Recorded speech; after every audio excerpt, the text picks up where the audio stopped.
All right. This afternoon we had a class in in the Torah portion, and either I forgot to record it, which is a little doubtful, or is something happened to the laptop. I was working on a laptop. I couldn't work in my room. Anyway, whatever reason it is, it didn't get recorded. So I want to record it now.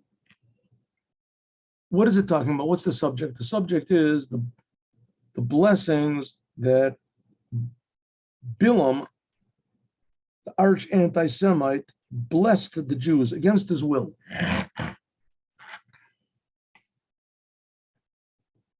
So the Torah portion tells us that there was a king called Balak, and he hired Bilam to curse the Jews. And the reason was self-preservation.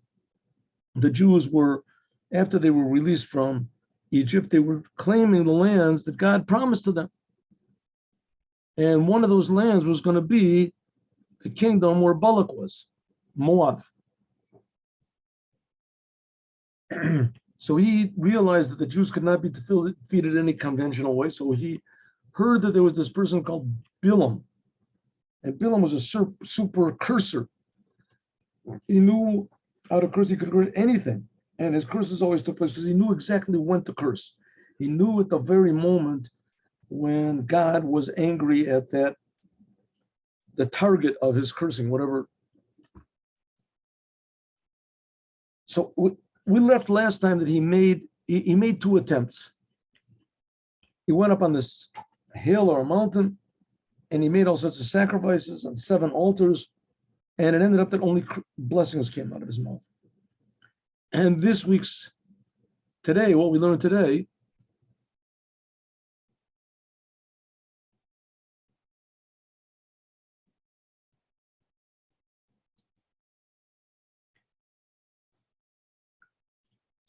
is the last 2 times that he built these altars and tried to curse the Jews, unsuccessful. Okay, but really, it's not exactly so. The first 3 times he tried to curse the Jews and it didn't work. But the last time, he just blessed them. He saw it wasn't working. So he said he's going to bless the Jews. So let's skip over to that, even though we did that in class, but we're not going to do it here.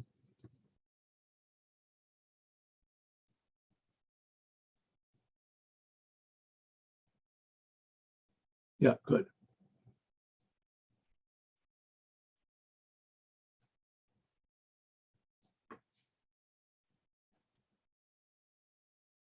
Okay, so Bilam said to Balak, okay, I realize I'm not cursing, I'm just making you mad. And I mean, Bilam says, you know, I never said that it was going to be different. I really wanted to curse the Jews more than you wanted to.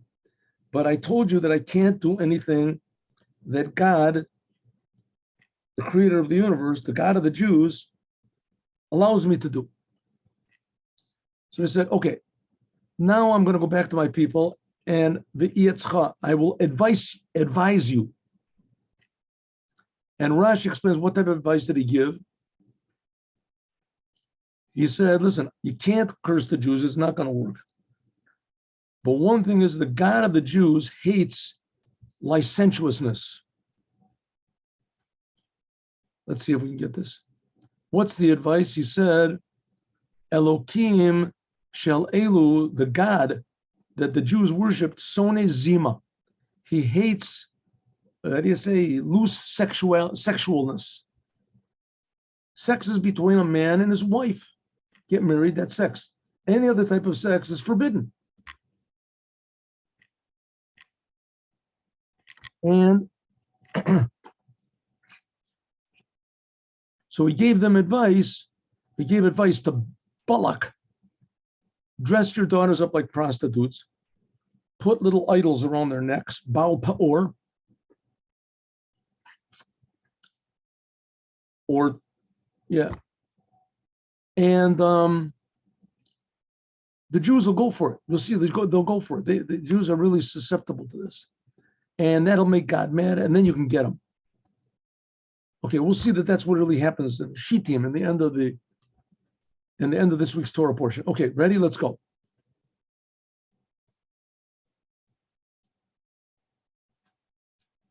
Vayisa Mashalo, and he said, he began his poetry, Bilam, and he said, Ne'um Bilam is speaking Bilam, the son of Beor. Ne'um is speaking now, the Gever Shasum Ayin, the man with a, there's different opinions about what Shasum means. Rashi says it means his eye was closed. Other people say his eye was open. Some people say he didn't have an eye at all. And in other words, he had some sort of a deformed eye.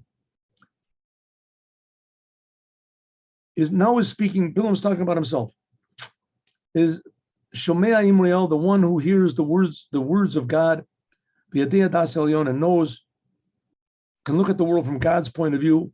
Machazeh Shaddai Chazeh, visions of God he sees. Nofel begalui einayim, he falls down with revealed eyes. What does it mean he falls down? So Rashi says, he explains,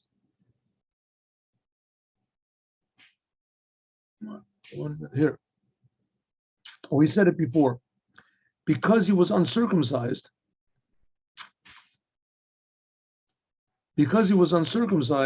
so therefore, even though the God decided he was going to give an evil Gentile prophecy also, so that the Gentiles wouldn't say that, of course we sinned because we didn't have prophets like the Jews did. So he gave prophecy to Bilam, to the point where it says that God did not make a prophet among the Jews right at the end of the Torah, like Moses. And it says, by the Jews he didn't, but by the non-Jews he did, and that was Bilam. You're going to see these prophecies. That's what I wanted to learn now about Moshiach. So he said, but because he was uncircumcised, so when he received a prophecy, he fell down on his face, it says. He fell down on his face so that he would not, so he would cover over his foreskin, which had not been removed. All right, now here is going to be a nice big explanation by the HaChaim, and I would like to do this. That's one of the reasons why. He said, what did he say here? He knows the knowledge of God. What did he know the knowledge of God? Because he wanted to reveal the days of the Mashiach, says the BalHaturim. Okay, how is he revealing the days of the Mashiach? Here, let's have a look. Here's the prophecy starts, and we're going to go back and look at this HaChaim. Erenu, I see him, v'lo ata, and not now. Asherenu, I spy him, I vision him, v'lo karo, but he's not near. Dorach kochav Yaakov, there is a shooting star from Yaakov, v'kam shevet, and there is like a staff of rulership in Yisrael among you. So first of all, he calls them Yaakov and Yisrael.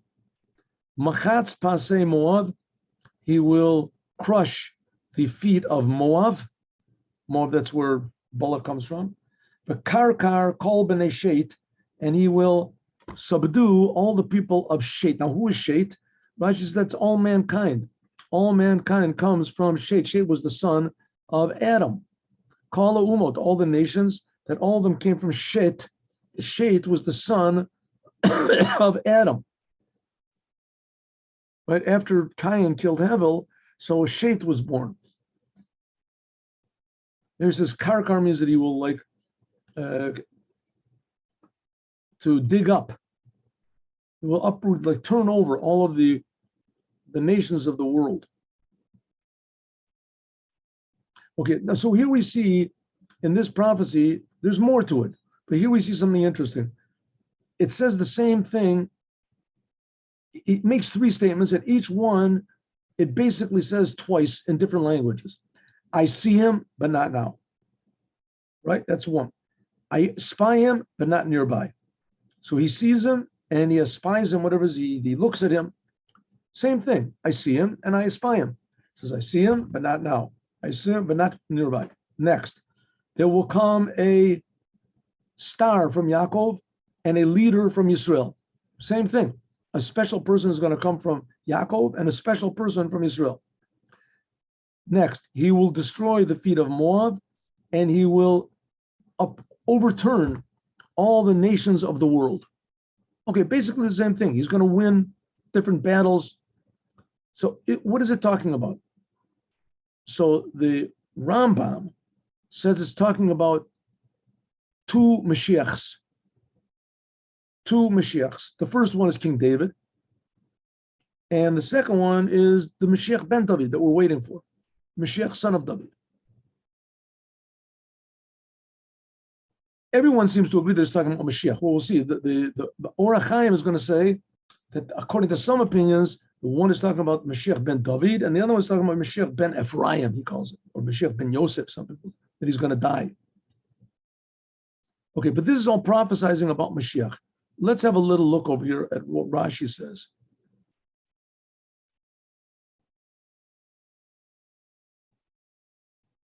It says that he will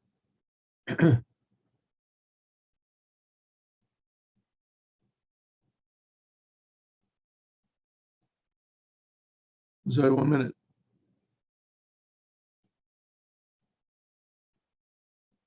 There we go. Durach Kochav Yaakov, there will come a king from Jacob, and he will be the Mashiach, and he will kill the people of Moab, and he'll rule over all humanity. There will come a Melech, a king from Yaakov, and he will appoint the Mashiach from Israel. Okay, just a translation. So this is all talking about the Mashiach. Rambam, Maimonides, right, says that each one of these two, right, is referring. This is referring to David, and this is referring to Mashiach ben David. This is referring to David, Dorach Yaakov, and this is referring to Mashiach that came from David, and etc. That's what he says. Let's look at the Or HaChaim. Let's do a couple more sentences just to see what's going on, because we're not going to do it all. He says, I see him, but not now. I espy him, but not nearby.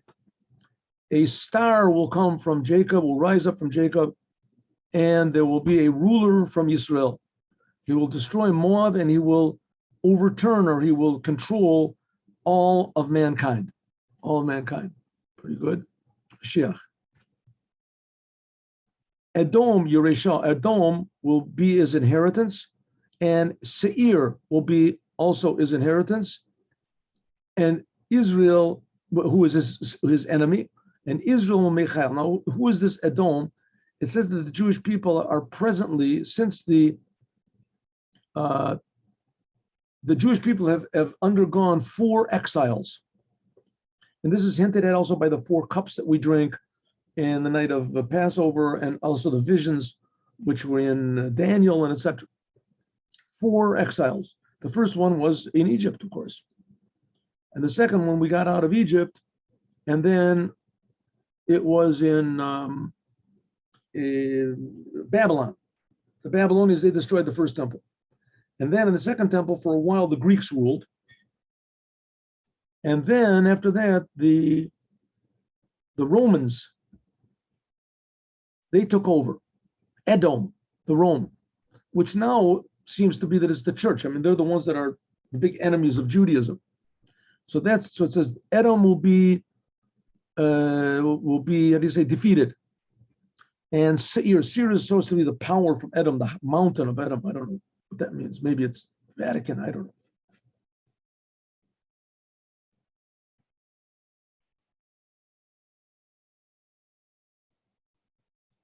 Just do one more and we'll go back to the Or HaChaim.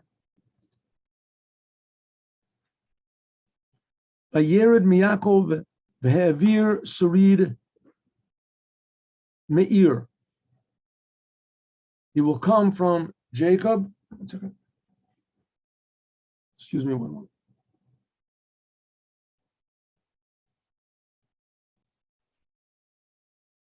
So it says, Vayered Miyakov, there will become a ruler from Jacob. Yaakov, that's the Mashiach.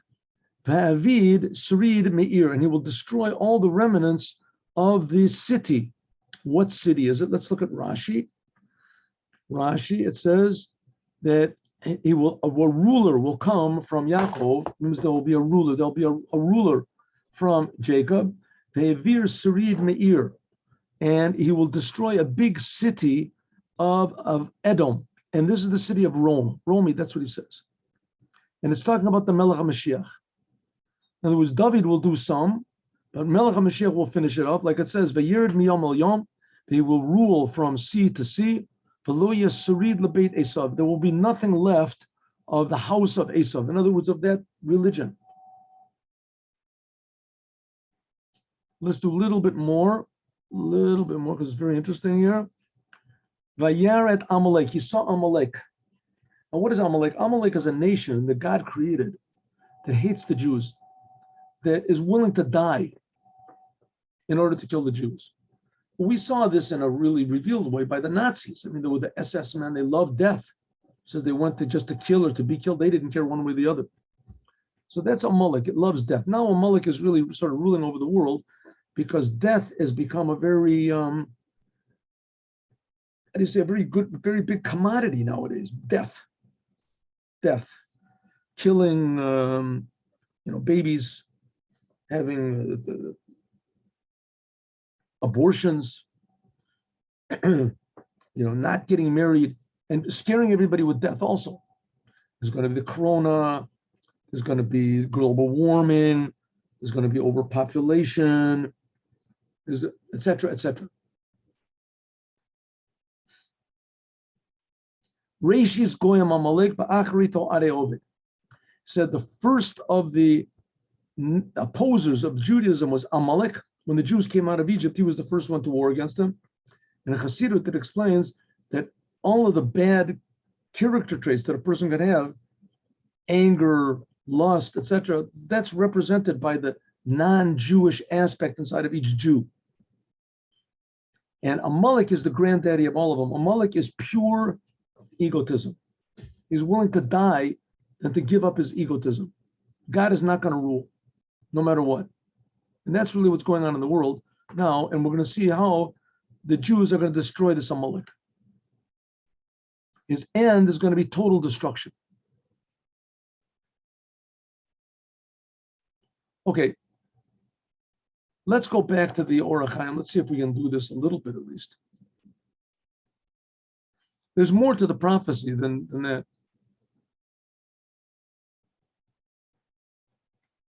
We'll just do a bit here. HaChaim is Rabbi Chaim ben Attar.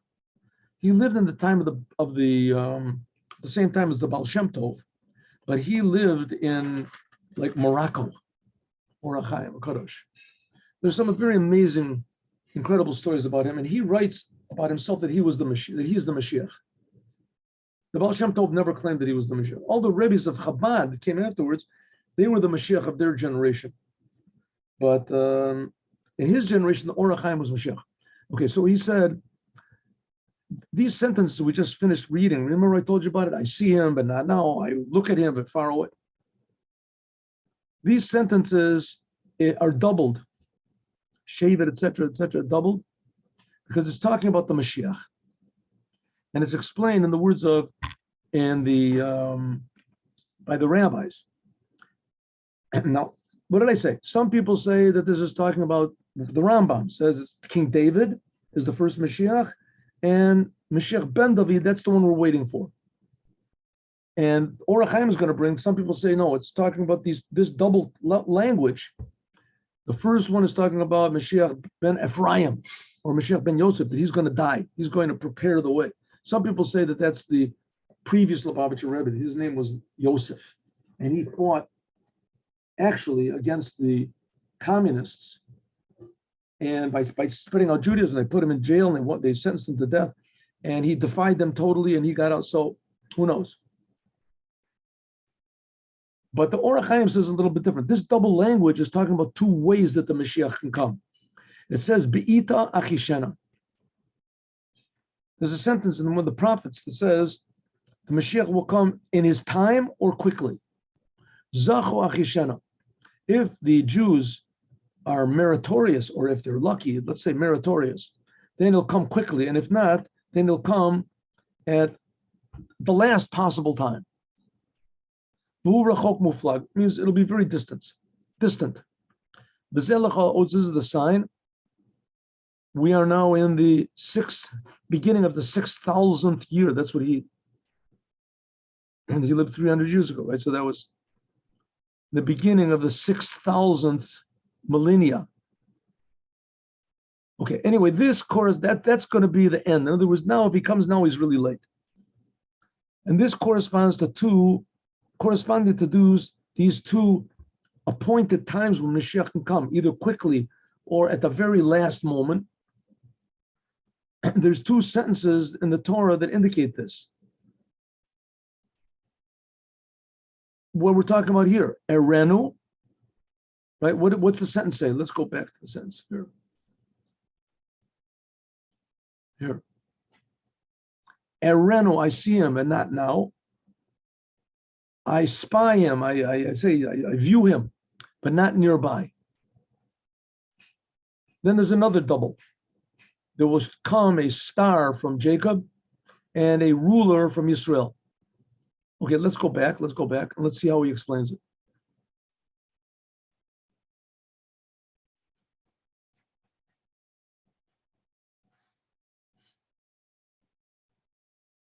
Okay. Corresponding to what it says, that the Mashiach can come quickly if the Jewish people purify themselves. That's what it says, Erenu. What does it mean? I am going to talk about Erenu. I will see him, but right now, in this time, it could be that it's not far away, not so far away. Like it says, like the rabbis say, if the Jewish people do tshuva, then like they should, they could be redeemed immediately. It won't even go 1 day in exile. They'll be out. Like it says, Yanecha Hashem b'yom tzara, that God will answer you on the day of your pain. But if there will come a long time, if the Mashiach will draw out, which apparently it has happened because he said the statement 300 years ago. There, on this says the second part, Ashereno, I will view him like a tzofim, like somebody who views from far away. That's what it says, ki korov ki akates bi'ito aroch meod, and it can be very, very long. And also other places that says that the merit of the Jews, that the Mashiach can come earlier. And if so, it'll be with big miracles and signs, like it says in the Zohar. But if the Mashiach comes in as late at the last moment, then there won't necessarily be any miracles. If the Jews are not fitting, so then that's what it hints at, that says that the Mashiach will be a poor person riding on a donkey. In other words, he'll come not in the best way. The Mashiach will arrive. And that's what it says about the Achishano. That's what it means the redemption can be now. Means if the Jewish people have the merit. The Rebbe pointed out that that's one of the jobs of the Mashiach, is to teach the Jews and give them the merit. That's what it says, I will see, but not immediately, but very quickly. And then it says, that's what it means, that Darach Kochav V'Yakov, there will come a star it'll be from heaven. That's also a star that comes from the middle of the heaven. That's like the big miracles that are going to be if Mashiach comes early. But if the redemption comes bi'ita in the last possible time, that means Ashurana. That means I will view him, but not nearby. It says, Kam Shevet B'Yisrael. It says there'll be a leader from the Jewish people. What does it mean? That it'll come from below. One, like a branch, will go out from the Jewish people. In other words, in a natural way. Like it says, Shefel Anashim Yakum Allah. It says in Daniel, a low person will rise up. He'll be up. That's what it means. There'll be a poor person riding on a donkey. And then it'll be like a person like everybody else, man. Okay, etc., etc. And that's how he continues on. And here is also he now he talks about. There's also another hint that it says that word means a star will come. That's called from a star will shoot from Yaakov. That's talking about the Moshiach, the son of David. He's like a star, and that what it says that will raise up a staff from Israel. That's talking about Moshiach ben Ephraim. That if the Jewish people will be like the level of Yaakov, so then there will come Moshiach ben. There won't. I'm sorry. Lo ya'ir le'am ela Moshiach ben David, of a Moshiach ben Ephraim. There won't come only Moshiach ben David, but also there'll be a Moshiach ben Ephraim, and he'll die in a war because the Romulus or whoever was will kill him. But if the Jewish people were all tzaddikim, like they're supposed to be, then there'll be a shevet. The Mashiach will come, will raise up, and he will stand up in front of his enemies, and he won't be killed. And then there'll be a big victory for the Jewish people, because his prayers that we're saying, it said we hope for your salvation, God. That will have, it says, request mercy on Mashiach ben Ephraim. They shouldn't get killed in the war. Now, interestingly enough, this statement was made by the Arizal. And the Arizal, Rabbi Yitzchak Luria, before he died, he called his pupils and he said, pray for Mashiach ben Yosef that he shouldn't die. And they didn't understand what he meant. And sure enough, he died. He died at the very young.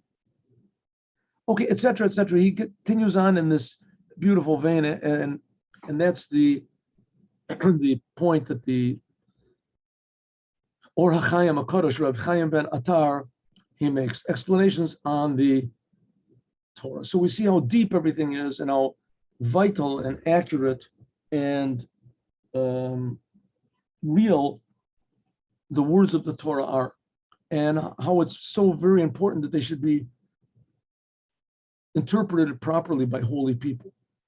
Okay, have a good day with Mashiach. Now, I just wanted to get this up so that everybody would have a chance at least to have a look at the Torah portion. The end of this week's Torah portion, which we're not going to do this week, is exactly what Bilam advised Balak to do, to dress his daughter, all the women from Moab, to dress them like prostitutes and encourage the Jewish men to, first of all, sin, to worship idols, and then to sin with them. And it worked, and there was a big plague. We'll talk about it. Well, maybe we'll see. Maybe we'll look at it tomorrow also. Okay, have a good day with Mashiach. Now, in the end, it'll be a happy ending, and Mashiach will really come. Achishana, right now. Shalom Avracha. Good day, and we'll see each other tomorrow, 8:15 in the morning.